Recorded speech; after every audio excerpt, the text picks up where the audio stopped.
Welcome to Stay Awake with John T. Hill, and my name is John Thomas Hill, and tonight we're talking about the story that has dominated the news scene ever since Monday when they happened, the Boston bombings. And welcome everybody to Stay Awake with John T. Hill, and it's actually kind of early to do the Stay Awake, and because normally we do these late at night, but it's happened to be a Saturday, and we're doing this tonight because, well, it's been on my mind a lot ever since they happened, especially early Thursday morning when basically the shit went down, pardon my French. Let me put it to you this way. We live in a time where the media consumes a story, gorges on it, and it's almost like an addiction. And I've known this since I was a little kid. When the Iran hostage crisis was going on, the media loves a big story like this. They love it. It is to them manna from heaven because it fills time. But back then, all you had were 3 half-hour newscasts nationally. CBS Evening News with Walter Cronkite, the NBC News with NBC Nightly News with John Chancellor, and then ABC World News Tonight with Frank Reynolds. That later, of course, became CBS Evening News with Dan Rather, NBC Nightly News with Tom Brokaw, ABC World News Tonight with Peter Jennings. Now, up until when CNN was launched in 1980, even then, you didn't have the all-consuming media culture throughout most of the 80s. CNN was pretty much the only game in town for about the first 15 years of its existence, 16 years actually. Because, really, who would ever watch news 24/7? Well, CNN was pretty damn successful, but it was until the 11th year of its existence, when the Gulf War broke out, that we saw how crazy the 24/7 media could be. Now, back then, there was a really legitimate, important news story. Lives were on the line over there in Iraq and Kuwait and Saudi Arabia, and people wanted to see if their boys and girls in uniform were going to be harmed. Actually, more like boys. Girls were kind of discouraged. Well, I think they did have some women over there, but they kind of had to stay on base because Saudi Arabia, for some reason, we're not fond of women. We got to keep them in black cloths in one of the hottest places in the world. And well, they can't go out unless their husband or the husband's brother or somebody that's related to the husband is with them to make sure they don't dare tempt a man to, do something evil, like rape them. Oh, and of course, if they get raped, it's the woman's fault. And they're the ones that get punished. But, get back on topic. Let's face it. From the time the bombings happened until the last suspect was captured last night in a fiery shootout, the media's ate this up. They love stuff like this. I mean, and it's not necessarily that surprising. Reporters love the idea of having their name made. Ashley Banfield was just another reporter at MSNBC until 9/11 happened, and then she became a huge media star because of her reporting on 9/11. It happens. Ted Koppel became a big star because he was hosting Nightline on ABC, and it was only supposed to be on for the duration of the Iran hostage crisis. That stayed on for nearly 35 years now. So, the reality is, we live in a time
pictures saying, this is the guy that did it. I saw this.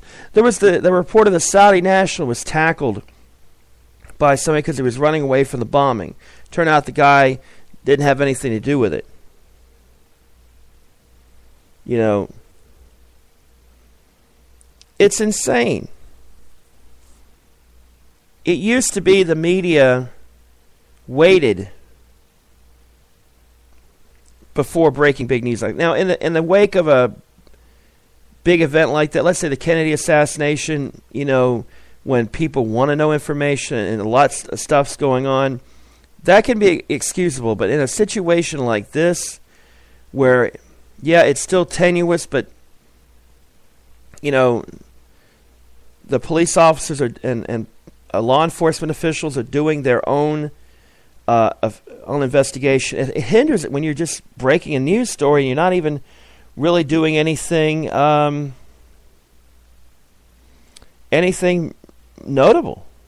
Quite honestly, it's stupid. But that's the media these days. Let's talk about what goes on afterwards, okay? The bombs were made out of crock pots. I have a crock pot, a pretty sizable crock pot. Now, I'm not planning doing any bombings or anything like that. Don't think for one second I'm thinking anything like that. Not even to people that may deserve to be blown up. Trust me, I have a few people that are on my list of going, hey, if I finally do snap, this is who I want to kill. You know, yes, I have a list, and I'll never do it because it's one of those things where, gee, if I finally go over the edge, who do I really want to take out? But I'm just kidding. I'm kidding. But think about it. Freaking crock pots. There's this thing called the Anarchist Cookbook on the internet. It's actually a real, actual, honest-to-God book.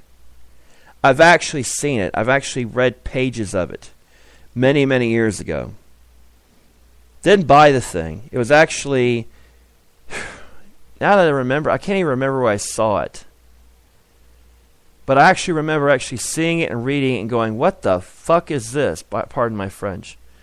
There's some really crazy stuff in it.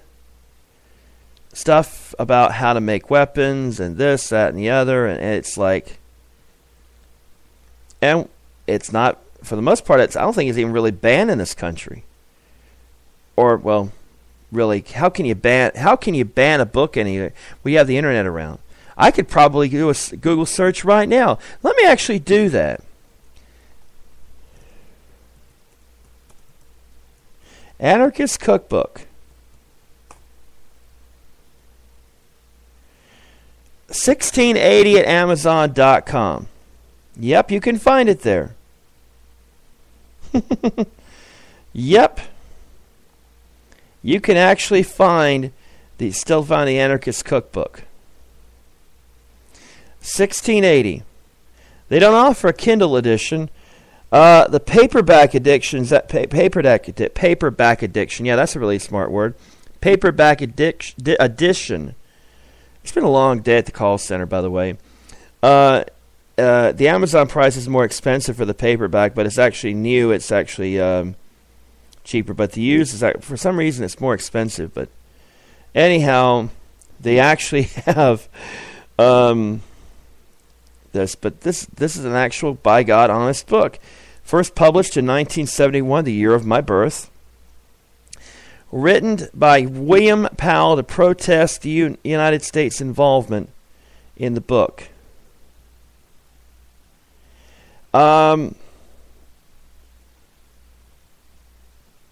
It's incredible, really. And, of course, there's plenty of stuff that you can probably find it. But there's plenty of other stuff. I mean, you could find, do Google searches or searches in other locations about bombs and such. It's ridiculous. I mean, and I'm scared to death of the future for one simple reason. there's enough people out there who know how to do this stuff now. And the vast majority of them will never, ever, ever do anything to kill anybody unless it's accidentally. They want to go out in some cornfield or some forest or some place and blow something up just for the hell of it. Well, that's all well and good. But we live in an era where people are scared. And we're also living in an era where disinformation is very, very big. Think about this. Alex Jones, the big nut job himself, was screaming and yelling about a false flag. I guarantee you, really soon, if not, it's not already started already, they're going to say these two kids had nothing to do with the bombing, or they were just patsies or something like that, and there's a bigger conspiracy going on. Conspiracy theories are all the thing right now. But the reality is, Occam's razor comes into effect. We saw the backpacks on the kids. We saw the kid in one picture, one of the kids right next to a backpack, where the 8-year-old kid that was killed was literally standing next to the backpack. Poor kid. But think about it. Why hasn't that happened more often? I mean, it's not out of the realm of possibility. I mean, look at what they're doing in Palestine and Israel.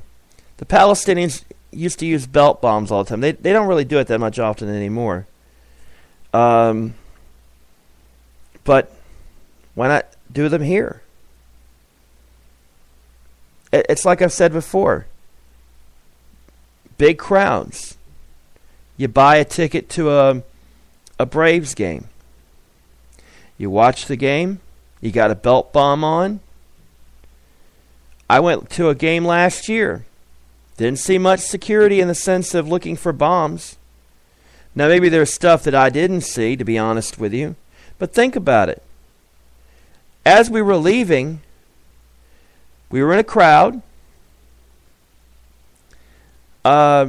Somebody blows up, kills several dozen, maybe kills a few dozen people, depending on how much you pack in the thing.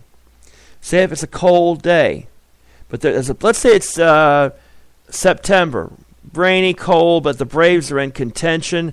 A big, big game. You got a big, big crowd. Braves win. Everybody's happy. They go home. And late in the ninth inning, the crowds are packed. And the next thing you know, boom. It could happen. This is even more scarier. Places like high school football games. Now that would probably be a lot harder because in small towns, people tend to know people more often. So they see somebody they don't recognize. That might be more of a problem. But in a football game, baseball game, pro sports, or even college, where you don't really know the persons, and it's a college game, you could just put a sweatshirt on and of the local team and do a little bit. I mean, it maybe it's just me that thinks about this, but it's like, why hasn't this happened more often? It's scary. Unless either our intelligence officials are a lot better than we dare think, and they've stopped a lot of things we've never heard of, or the terrorist groups are just wanting such a huge 9/11 style impact that they really can't get their shit together, pardon my French. And to me, what would be more scarier is if you attacked several small towns who have big events all at one time. And let's face it, Walmart's the perfect target on a Black Friday. You don't have to go to a big city. You could attack several different ones. And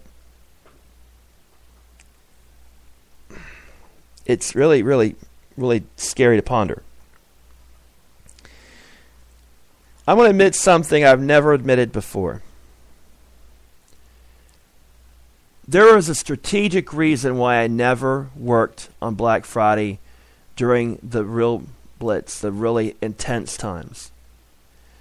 I could have gotten off from my second job. Easily. The reason I never did was what I stated before. I always worried that in the tenseness and the huge crowds that you see on Black Friday packed in a Walmart, I always worried that was going to be the time that something would happen. There, I admitted it. Anybody that listens to this who worked at me at Walmart just realized a secret that I'd never said to anybody. The reason I never wanted to work early in the morning was that right there.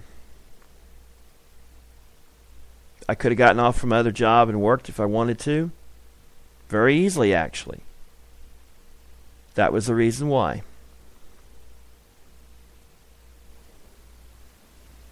Maybe it's the fact I have an overactive imagination. Maybe it's paranoia or anything like that. But the reality is, that's the God's honest truth. It could happen. Look what happened. What is it? 18 years ago today. Oklahoma City. I remember I was working at Rose's in the electronics department. And there it was on television. The whole side of the building blown up. Because when I was working electronics at Rose's, we had cable that fed into, and it was basic cable. And I usually what I would do is in the mornings I would put it on CNN or ESPN Sports Center. And then if there were not any games on, I'd put it on CNN after 12 o'clock when they switched to regular stuff. So 12 o'clock I'd have it on CNN. Well, guess what happened? That day, for some reason, I had it on CNN. I don't know why, but I had it on CNN and I saw the bombing. Not the actual one, the in-time bombing. I don't think they've had any real live. You got to remember, this is 1995.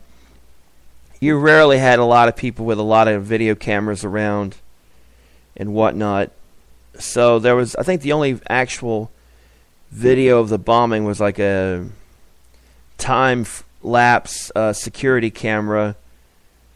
And I don't even know, I remember seeing it. It was black and white, and I think it was from I think it was somewhat far away. But I think I remember seeing it. It's been many years, but I remember seeing the whole side of that building gone. Now, it's a lot harder to get that many explosives, but when you think about it, if you really wanted to, if you really were deliberate about it and you had a plan, think about it. It's scary to contemplate just how it could happen.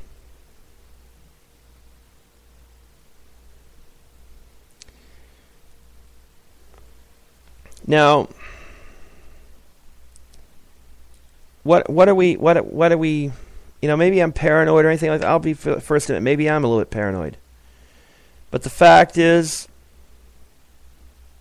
there's always that chance. There's always that chance that something like this could happen again. Look at London, 2005. Look at the 3/11 attacks in Spain a few years ago. Bali, the bombing there. Who's to say? But we can't live in fear, obviously. But we have to be aware. We have to be vigilant, because if we're not vigilant, if we're not aware of what could happen, people could die.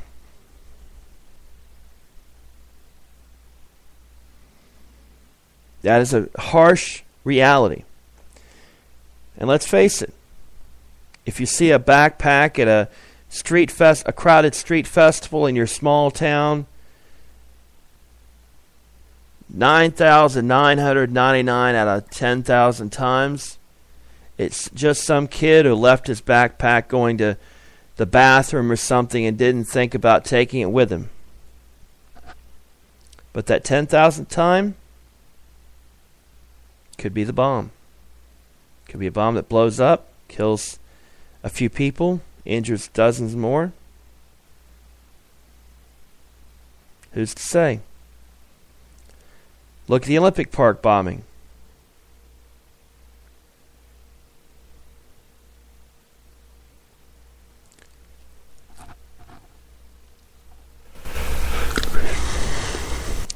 But who knows? It's really, really scary these days. Maybe in time we'll realize this was a one-off and we won't ever see anything like this ever happen again, or we won't see it anytime soon, but you never know. That's the way it is. Well, folks, I'm going to end the show a little bit early. You guys take it easy. We'll talk to you later. Bye.